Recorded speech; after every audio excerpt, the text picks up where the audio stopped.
बिस्मिल्लाहिर्रहमानिर्रहीम। रौनक रमज़ान में एक दफ़ा फिर आप लोगों को खुशामदीद कहते हैं जनाब। और इस वक्त दो बहुत ही बेहतरीन मेहमानों ने मुझे ज्वाइन किया है। एक बहुत ही यंग, मेरे मासूम सा मेरा भाई, मेरा बच्चा यहाँ मौजूद है। और इंतहाई खुशी होती है जब आप यंग जनरेशन को एक हेल्दी एक्टिविटी की तरफ देखते हैं और उनको हेल्थ कॉन्शियस देखते हैं। और जब आप उनसे बात करते हैं तो आपको पता चलता है कि वो सिर्फ अपने मसल्स पे काम ही नहीं कर रहे होते, उनके अपने दिमाग पे भी काम कर रहे होते हैं, उनका ब्रेन भी चल रहा होता है, वो अच्छी गुफ्तगू करना भी जानते हैं, वो मौजू को समझना भी जानते हैं। इसी तरह मेरे साथ मेरे बहुत ही मोहतरम मेरे उस्ताद यहाँ मौजूद हैं जनाब, उनसे आपको मिलवाते हैं। अल्लामा सैयद सज्जाद शब्बीर रिजवी साहब, आपको खुशामदीद कहते हैं। मेरे साथ मौजूद हैं पाकिस्तान के फर्स्ट जो है क्या कहेंगे आप, फिटनेस कंसल्टेंट, सॉरी मेरे कान में मत हंसा करे भाई प्लीज़। मैं इतनी देर से बिलाल से जब बातें कर रही थी तो मैं वो हंस पड़ती थी। बिलाल, आपने कहा कि आप जो है पाकिस्तान के फर्स्ट जो है फिटनेस, आपके साथ हम कंसर्न कर सकते हैं, आपसे हम जान सकते हैं कि मुझे अपने आप को फिट कैसे रखना है। इसमें बड़ा फर्क है क्योंकि हमारे यहाँ मिसकंसेप्शन ही यही है। ये पूछना था मैं वही चीज आपको वो मैं वेट कर रहा था कि हम ऑन एयर जाए तो हम एक चीज को डबल रिपीटिशन ना हो जाए।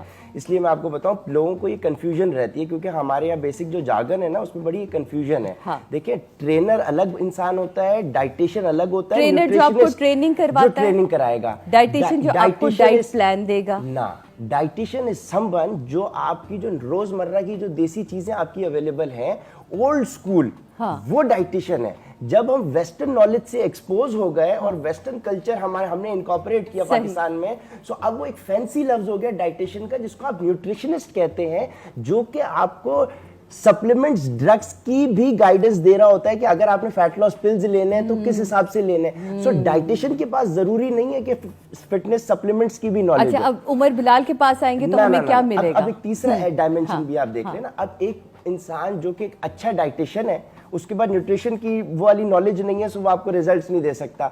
अगर एक इंसान जिसके पास ट्रेनिंग की नॉलेज है, डाइट की नॉलेज नहीं है, वो आपको रिजल्ट्स नहीं दे सकता। अब एक इंसान बोले मेरे पास ये दोनों चीजें नॉलेज है, मैं डाइट को भी जानता हूँ, न्यूट्रिशन को, और मैं ट्रेनिंग कराना भी जानता हूँ। So in order to give results to the client, you need to understand the psychology of a client also. So अल्हम्दुलिल्लाह हमारा माइंड साइंसेस का और साइकोलॉजी का भी बैकग्राउंड है। सो जब एक वन विंडो सोल्यूशन की आप बात करते हैं, बताओ क्या क्या पढ़ लिया तुमने इतनी? मैम अल्हम्दुलिल्लाह I was among the top 10 students of my batch. अल्हम्दुलिल्लाह मैंने स्कॉलरशिप पे ग्रेजुएशन की है और मेरा तारुफ बहुत सारे लोगों को अलग अलग फील्ड के अंदर हिसाब से है। बहुत सारे लोगों ने मुझे अल्हम्दुलिल्लाह टीवी कमर्शियल्स में भी देखा होगा, मैं कोई 40 कमर्शियल्स एंडोर्स कर चुका हूँ। मे भी आपने मुझे कैडबरी के बिलबोर्ड्स पे देखा हो, पेप्सी के बिलबोर्ड्स पे देखा हो। हमें कंसल्टेंट करता है, हमें कहता है ये मीठा नहीं खाना, खुद कैडबरी का। बस यही आर्ट है कि आपने उन सारी चीजों के साथ साथ आपने किस तरह से लोगों को ये बताना है कि आप एक हेल्दी ईटिंग की तरफ आप रह सकते हैं। उसमें ये सब चीजें अब वापस आते हैं अपने मौजू की तरफ, और मौजू है हमारा आज का नमाज। और नमाज के हवाले से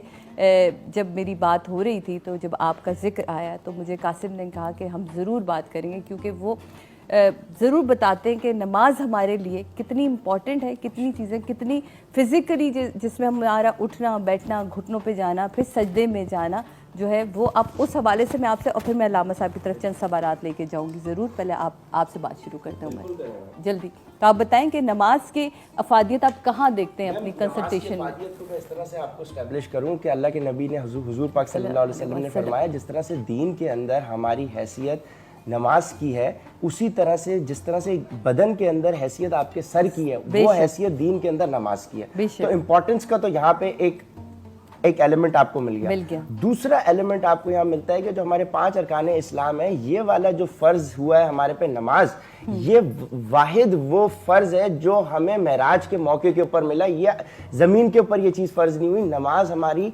जो है हमें फर्ज हुई मेराज पे। ये आसमानों का तोहफा है जो अल्लाह पाक ने हुजूर पाक सल्लल्लाहु अलैहि वसल्लम को अता फरमाया। सो ये तो इंपॉर्टेंस इसकी स्पिरिचुअल बेनिफिट्स हो गए। अब जब फिजिकल इसके हेल्थ एंड फिटनेस बेनिफिट्स के ऊपर जब हम आते हैं, तो मैं तो अपने चूंकि क्लाइंट्स को पिछले 6 साल से जो हम पाकिस्तान की अंदर इंडस्ट्री में काम कर रहे हैं, तो मैं उनको गाइड ही यही करता हूँ। और एक एलिमेंट जिसने हमें डिफरेंशिएट किया वो यही था कि लोगों को ये समझाना बताना बड़ा जरूरी है कि आपको डाइट के साथ जरूरी नहीं है कि आप कोई रिगरस किस्म की एक्सरसाइज करें। सो वो क्लाइंट्स जो ओबीस हमारे पास आते हैं और जो एक्सरसाइज रिगरस नहीं कर सकते, मैं उनको सिर्फ एक सोल्यूशन देता हूं कि ये जो डाइट एंड फिटनेस, डाइट मैंने आपको बताई है, आप इसको अगर फॉलो कर रहे हैं और साथ साथ आप कोई फिजिकल एक्टिविटी बाहर जाके जिम जाके नहीं कर सकते, सो आप अगर सिर्फ 5 वक्त की नमाज जिस तरह से उसके पढ़ने का तरीका है अगर आप उसको पढ़ लें तो आपके slowly and gradually results achieve हो जाएंगे। सो मैं ये प्रिंसिपल तो बड़े अरसे से फॉलो करता हुआ अपने क्लाइंट्स के साथ आ रहा हूं डे 1 से। वो चीज आपके प्रोड्यूसर साहब को भी हमारी पसंद है जो मैं बार बार जिक्र करता हूं, तो उस वजह से उन्होंने हमें बुलाया। अब इसकी डिफरेंट पोजीशंस है नमाज की, हम जरूर बात करते हैं। अब इंडिविजुअली आप उसके ऊपर आएंगी तो हम कयाम से स्टार्ट कर सकते हैं। सही। और जब इजाजत दें तो फिर हम उसके ऊपर शुरू करें। जरूर करेंगे। अलामा, यहीं से आपसे चाहूंगी कयाम के बारे में कुछ थोड़ा सा। मैम कयाम का ताकि फिर हम बहुत सबसे देखिए इंपॉर्टेंट बेनिफिट ये है कि जब हम कयाम की पोजीशन में अपराइट खड़े होते हैं ना, सो अब अमूमन उन लोगों के लिए जो कि ऑफिस वर्क कर रहे हैं और जो बैठ के आदी हो गए हैं, जिनकी स्पाइन जो है वो थोड़ी सी एक उनका पोस्चर खराब हो गया है, तो कयाम की पोजीशन में और स्पेशली रमज़ान के दिनों में जब हम तरावी के अंदर खड़े होते हैं, सो जब हम कयाम की पोजीशन में खड़े होंगे, एक तो हमारी स्पाइनल कॉर्ड बिल्कुल रिलैक्स हो जाती है, उसका पोस्चर ठीक हो जाता है, शोल्डर ब्लेड्स हमारे पीछे होते हैं क्योंकि जब हम हाथ सामने अपने बांधते हैं तो शोल्डर ब्लेड्स हमारे पीछे की तरफ जाते हैं, स्पाइन हमारी बेहतर होती है। साथ में ज्यादा बेनिफिट उन लोगों को होगा लोअर के ऊपर जिनका वेट ज्यादा है। लोअर आपका स्ट्रेंथन होगा क्योंकि जो स्ट्रक्चर अगर 70 केजी आइडियल वेट के ऊपर डिजाइन अल्लाह ने किया है और आपने उसके ऊपर 100 केजीज लादा हुआ है, तो स्ट्रेंथ जब इन्वॉल्व हो रही है तो आपने यकीनन नोट किया होगा कि जो ओबीस लोग होते हैं उनकी काफ्स और उनकी थाइस कंपैरेटिवली जो बंदा आइडियल वेट का उसके मुकाबले में जरा तगड़ी होती है। ठीक है। सो आपकी नीज के ऊपर जब इंपैक्ट आएगा, जब आप लंबा खड़े हैं तो आपके नीज के ऊपर ब्लड फ्लो इकट्ठा होता है क्योंकि देखिए न्यूट्रिएंट्स जितने भी हम खाना खाते हैं उसका न्यूट्रिशन जितनी भी है वो आपकी खून के थ्रू पूरी बॉडी में कैरी करती है। तो अब मैं अगर कयाम की पोजीशन पे खड़ा हूं तो मेरा फोकस जो है अब मेरे घुटनों की बेसिस के ऊपर मेरा पूरा जिस्म खड़ा हुआ है, तो मेरे न्यूट्रिशन वैल्यू जितनी भी है, जितने भी न्यूट्रिशन है वो यहाँ पे जब मेरे इकट्ठा हो रहा है खून, तो वो यहाँ से मेरे नीज को स्ट्रेंथन कर रहा है और फैसिलिटेट और सपोर्ट कर रहा है। जबरदस्त। अब ये अगर हम जल्दबाजी वाली नमाज पढ़े ना, जिसके ऊपर अल्लाह के नबी ने सल्लल्लाहु अलैहि वसल्लम ने फरमाया कि बदतरीन चोर वो है जो नमाज का चोर है, तो सहाबा ने पूछा कि हुजूर कौन है वो जो बदतरीन चोर? तो हुजूर ने फरमाया कि जो नमाज जल्दी जल्दी पढ़ता है, ठीक है, वो बदतरीन से जो नमाज को पढ़ के कहता है हाँ मेरी नमाज हो गई। लेते हैं छोटा सा ब्रेक।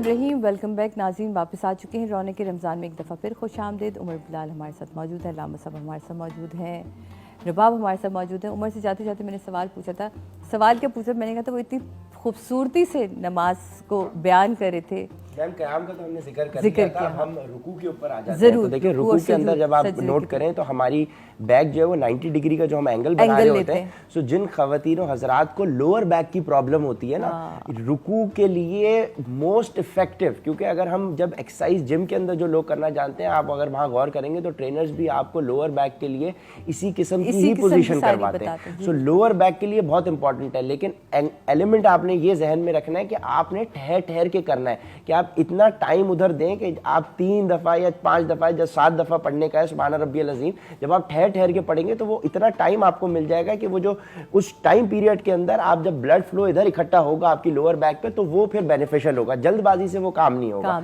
सो लोअर बैक के लिए बहुत इंपॉर्टेंट है। साथ साथ फिर हमारी हैमस्ट्रिंग इसके अंदर इन्वॉल्व हो जाती है, हैमस्ट्रिंग के लिए बहुत इंपॉर्टेंट है। और फिर जब हम अपना लोड जो है, फिर जब हम अपने घुटनों को पकड़ रहे हैं तो फिर यहाँ पे भी हमारे घुटनों को फिर हम मजीद जो है वो फैसिलिटेट और स्ट्रेंथन कर रहे हैं। फिर हम दोबारा से फिर जब हम सुजूद में जाएंगे तो सुजूद के तो अल्टीमेट बेनिफिट्स हैं, रूहानी एतबार से तो अल्लामा साहब ने बता दिया, हम उसके ऊपर जिक्र नहीं कर रहे कि टाइम की किल्लत है। सुजूद के मल्टीपल बेनिफिट्स ये हैं कि साइंस ये कहती है कि जब हम कयाम की पोजीशन में जब हम लोग इनहेल और एक्सहेल कर रहे होते हैं, सो अप्रोक्सीमेटली 2/3 हमारी जो ऑक्सीजन होती है ना वो हम 2/3 एक्सहेल करते हैं। लेकिन जब हम सजदे की पोजीशन में जाते हैं तो हमारा डायफ्राम पूरा कॉन्ट्रैक्ट होता है, तो हमारी पूरी की पूरी जो एयर हमने एक्सहेल करते हैं और पूरी फ्रेश एयर हम ब्रीथ कर पाते हैं, तो हमारे कार्डियोवैस्कुलर के लिए ये यूं इंपॉर्टेंट हो जाता है।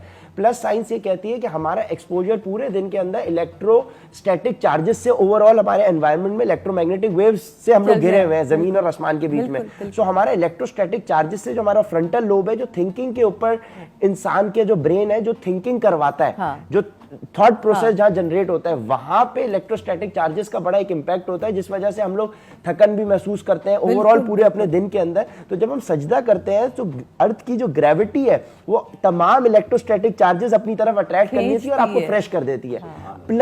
प्लस इसका बेनिफिट कि जब हम सजदे की पोजीशन में जा रहे हैं तो हमारा खून का फ्लो जो है वो ब्रेन में इकट्ठा हो रहा है, मतलब नीचे इकट्ठा हो रहा है। जब ब्रेन पे और फेस पे इकट्ठा हो रहा है तो हमारे फेस पे जिन लोगों को एक्नी का प्रॉब्लम है वो खत्म होगा, जिन लोगों को साइनस की प्रॉब्लम है वो सॉल्व होगी, और जिन लोगों को समझें कि हेडेक का प्रॉब्लम है ये उनके प्रॉब्लम रिजॉल्व होंगे, क्योंकि खून की भी रवानी आपकी बिल्कुल। लेकिन कीपिंग इन माइंड, मैं इन सारी चीजों के साथ बताऊं क्योंकि हम लोग इन सब चीजों को अगर फॉलो करेंगे, इस एतबार से अगर नमाज को लेंगे तो ये बेनिफिट्स अपनी जगह है, लेकिन ये आपको 2 टाइम्स और 3 टाइम्स मजीद बेनिफिट देंगे अगर आपकी डाइट ठीक होगी, अगर आपकी ईटिंग पैटर्न्स ठीक होंगे। आप वही समोसे पकौड़े गंदे तेल में बनी हुई कढ़ाइयाँ खा रहे हैं और आप गंदे पराठे खा रहे हैं, पूरियां खा रहे हैं, पूरा दिन आप रिफाइंड शुगर से आप मैदा चीनी और ये तेल और गंदगी से एक्सपोज्ड है पूरा दिन, और आप एक्सपेक्ट कर रहे हैं कि आपको 5 वक्त की नमाज बेनिफिट करे, तो करेगी, बेशक करेगी, आपकी मोबिलिटी ठीक रहेगी, लेकिन आपको अगर उसके अल्टीमेट बेनिफिट्स चाहिए तो आपको ईटिंग पैटर्न्स भी अपने सुन्नत के एतबार से करने पड़ेंगे, बेशक,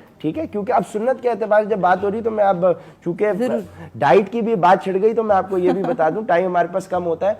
अब मैंने जितनी भी तिब्बे नबवी पढ़ी और मैंने जितनी भी अहादीस का जखीरा छाना, उसके अंदर कहीं पे भी ये साबित नहीं है कि अल्लाह के नबी ने चावल खाए हो।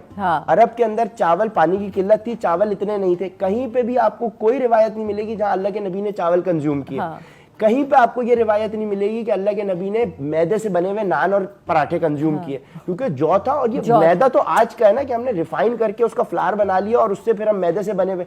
अब अगर हम गौर करें तो हमारी भूसा हम खा रहे हैं, अगर हम गौर करें ना तो हमारा 24/7 अगर हम एक्सपोज्ड है ना तो वो मैदे और मैदे से बनी हुई चीजों से एक्सपोज्ड है, और हम गंदे तेल से बनी हुई चीजों से एक्सपोज्ड है। अगर हम सुन्नत को, अहादीस को, हम दीन के एतबार को हम अपनी डाइट के अंदर भी इंकॉर्पोरेट करें रमजान के अंदर, तो फिर आपको बगैर का दलिया खाएं, आप खजूर डाल लें, शहद ये तो फिर एक अलग टॉपिक है, आपके पास टाइम होगा तो उस पर बुलाइएगा, फिर हम डाइट पे अलग गुफ्तगू कर लेंगे। कहने का मकसद ये है कि हमें सुन्नत को सिर्फ फिजिकल एतबार से नहीं करना, क्योंकि अल्लाह के नबी को सख्त नापसंद था। हुजूर ने एक दफा एक सहाबी मस्जिद के अंदर आए तो हुजूर ने उनके पेट के ऊपर हाथ लगा के उसको नापसंद फरमाया कि सीने से बाहर आपका पेट नहीं होना चाहिए। सिंपल आइडेंटिफिकेशन ये है। सो इसके अंदर हमारे क्रिकेटर्स ये वाली हदीसें सुनते मैम, इसके हमारे जितने भी स्पोर्ट्स पर्सन हैं वो तो मुझसे अगर आप पूछेंगे तो हम तो बड़ा, मुझे बड़ी तसल्ली भी होती है जब मैं ओबीस लोगों को देखता हूँ, क्योंकि एक हदीस ये भी मौजूद है कि अल्लाह के नबी ने फरमाया एंड ऑफ टाइम्स के करीब ओबेसिटी जो है आपकी बढ़ जाएगी। तो सहाबा ने उस वक्त ये क्वेश्चन किया, हुजूर ये एक कॉलर है बेटे, उनसे बात करें फिर आपसे तरफ आते हैं। हेलो, अस्सलाम वालेकुम जी। वालेकुम अस्सलाम जी, आमिर बात कर रहा हूँ कराची से। जी जी बोलिए जी। माशाल्लाह बहुत अच्छा शो कर रही है आप और बहुत अच्छा लग रहा है हमें देख के। आप मेरे सवाल का जवाब देंगे जी? आप मेरे सवाल का जवाब देंगे? कुरान की कौन सी सूरह जो है वो सबसे तवील सूरह है? कुरान पाक में कौन सी सूरह सबसे तवील सूरह है? बड़ी। चले, आपने जवाब दिया, मैं कोई हाँ हूँ हुर्रे नहीं करने वाली, मैं एंड पे आपको बताऊंगी कौन जीत रहा है कौन हार रहा है। ठीक है जी, बहुत शुक्रिया आपका, थैंक यू सो मच। जल्दी वापस आते। कमाल आपने बताया हमें सुन्नत के हवाले से, बड़ी खूबसूरत बात इन्होंने की कि आपने सिर्फ जिंदगी में मेरे वो वाले क्लाइंट जो हमें, जिनको, क्योंकि जब आप डाइट, हेल्थ एंड फिटनेस के ऊपर जब क्लाइंट्स को डाइट गाइड करें ना, तो एक उनको चीज़ हमें ये बतानी पड़ती है कि अगर वो बहुत ज़्यादा आदी होते हैं ना मैदे और तेल से बनी हुई चीज़ों के, तो हम उनको ये बताते हैं कि आप इनको शुरू से फौरन से आप एक बिल्कुल एलिमिनेट नहीं करते, आप slowly and gradually depending on the client, उसकी केपेबिलिटी और एबिलिटी। तो जब हम उनको बताते हैं कि मैम ये बड़ा इंपॉर्टेंट पॉइंट है, जब उनको बोलो ना कि आप मैदे से बनी हुई चीज़ों को छोड़ें तो लोगों के लिए बड़ी प्रॉब्लम बनती है। जब मैंने उन क्लाइंट्स को ये हदीस की रोशनी में बताया, मैंने बोला आप सिर्फ ये जहन में अपने रखें कि अल्लाह के नबी ने जिस तरह से फरमाया, एक सहाबी के घर गए, मैम ये बड़ी खूबसूरत हदीस है, इससे बड़ा हमें एडवांटेज भी हो जाए। अल्लाह के एक सहाबी के घर गए, वहाँ उन्होंने बड़ी खूबसूरत खिड़की बनाई हुई थी, तो हुजूर ने पूछा माशाल्लाह आपने बड़ी ज़बरदस्त खिड़की बनाई है, इसकी क्या वजह है? तो सहाबी ने फरमाया हुजूर यहाँ से बड़ी अच्छी हवा आती है। तो हुजूर पाक सल्लल्लाहु अलैहि वसल्लम ने फरमाया तुम सिर्फ ये नियत कर लेते कि यहाँ से 5 टाइम अजान की आवाज़ आती है, तो हवा तो तुम्हें आ रही थी लेकिन तुम्हें अजान की आवाज़ का सवाब भी मिलता। ये हदीस सुना के मैं अपने क्लाइंट को ये बताता हूँ कि अगर आप मैदा छोड़ते हुए आपको तकलीफ है ना और उससे बने हुए प्रोडक्ट, तो ये बात जहन में रखें कि अल्लाह के नबी ने ये पूरी जिंदगी मैदा कंज्यूम नहीं किया, तो इस नियत को जहन में रखें कि मैं अल्लाह के नबी की सुन्नत पे अमल कर रहा हूँ, तो सुन्नत का सवाब अलग मिलेगा और अल्टीमेटली आपकी हेल्थ बेनिफिट्स भी हो जाएंगे। तो ये हदीस इतना मोटिवेशनल फैक्टर बन गई क्लाइंट्स के लिए कि उन्होंने बोला कि चावल और मैदे से बने हुए प्रोडक्ट्स को छोड़ने के लिए इससे ज्यादा मोटिवेशन हमारे लिए कोई बात ही नहीं है। सुभान अल्लाह, So, सुभान अल्लाह जी। ये बहुत बेनिफिट हो जाएगा लोगों को जो हमारे सुन रहे हैं। कमाल जी। अलामा साहब, जब बिलाल ने हमारे सारे मौलवियों को फंसा दिया। मैं खुश होता हूं, अगर मुझसे पूछे ना तो मैं जब लोगों को मैं जब बीवी सबके सीने से बाहर पेट सुने, चले आ रहे हैं भाई। बड़ी मजेदार बात होती है कि देखिए थोड़ा सा हंसी मजाक भी होना चाहिए। जब मैं अपने बीवी बच्चों के साथ निकलता हूँ ना आउटिंग पे, सो अब जब हम देखते हैं कि फास्ट फूड इंडस्ट्री तूल चढ़ रही है और लोग लाइनें लगी, तो मैं बड़ा खुश होता हूँ। मेरी बीवी पूछती है आप हेल्थ एंड फिटनेस इंडस्ट्री के हो क्या, आप इतना खुश हो रहे हैं कि लोग ये जंक फूड खा रहे हैं? मैं बोलता हूँ देखो ये बेचारे जंक खा रहे हैं तो मोटे होंगे तो हमारे पास आएंगे, तो हमारा सिलसिला तो चल रहा है। अल्लाह पाक ने बड़ा आसानी करी मोमिन के अंदर। वो तो ये तो एक और मैम ये वाली चीज जो आपने पूछी ना, अब चूंकि मेरे 2 बेटे हैं माशाल्लाह, जल्दी से बताऊं, बयान करो क्योंकि ब्रेक पे अगर आपने नमाज की तरगीब देनी है ना, तो देखें बच्चों से, ये अमल तो ट्रेनिंग का बच्चों से शुरू हो जाता है। आप कभी भी बच्चे की साइकोलॉजी ये है कि आप बच्चे को बता के कभी भी कोई काम नहीं करवा सकते, आपने अमल करना होता है। माँ बाप जब अमल करते पढ़ेंगे तो खुद ही खड़े हो जाएंगे। तो आज अल्हम्दुलिल्लाह हमने ये वाली चीज जब प्रैक्टिस की, तो आज मैं देख रहा हूँ हमारे घर के अंदर हम लोग तरावी का एहतमाम कर रहे हैं। सो अब मेरा बेटा पहले पहुंचा हुआ होता है और वो मुझे आके बताता है पापा तरावी का टाइम हो गया, नमाज का टाइम हो गया, आप आ जाओ। 4 साल का बच्चा, तो वो अमल से सीखता है, कभी भी बता के नहीं सीखता। तो अमल हम लोग बड़ों की जिम्मेदारी है कि हम करके दिखाएं। बेशक जनाब, यहाँ लेते हैं छोटे से ब्रेक के बाद वापस आते हैं। तो हमने टच ही नहीं किया है, टच ही नहीं किया, ये तो बस हमने समरी ऊपर से डिस्कस कर लिया। मैं इसके ऊपर बस अपने तौर से शायद मेरे ख्याल में टाइम कम है, मैं कंक्लूड करना चाहूंगा कि इस हदीस को हमेशा याद रखें कि अल्लाह के नबी ने हुजूर पाक सल्लल्लाहु अलैहि वसल्लम ने फरमाया कि बदतरीन चोर वो शख्स है जो नमाज जल्दी जल्दी पढ़ता है। अक्सर मैंने भी ये चीज़ नोट की और जब हमें हमारे वाले साहब ने हदीस बताई थी, तो हमारे उस दिन से हमारी एटलीस्ट कॉन्शियस एफर्ट ये होती है कि आप अरकान को आहिस्ता आहिस्ता तमाम सुकून के साथ ठहर ठहर के पढ़ें, क्योंकि अल्लाह पाक फरमाते हैं कि जो जल्दबाजी से नमाज पढ़ता है तो ये गीले मैले कपड़े की तरह लपेट के दोबारा आपके ऊपर मार दी जाती है कि आपने एहसान नहीं किया कि आप जल्दबाजी ये सजदे डींगे मार के आप जो है निकल गए। तो हमें ठहर ठहर के पढ़नी चाहिए।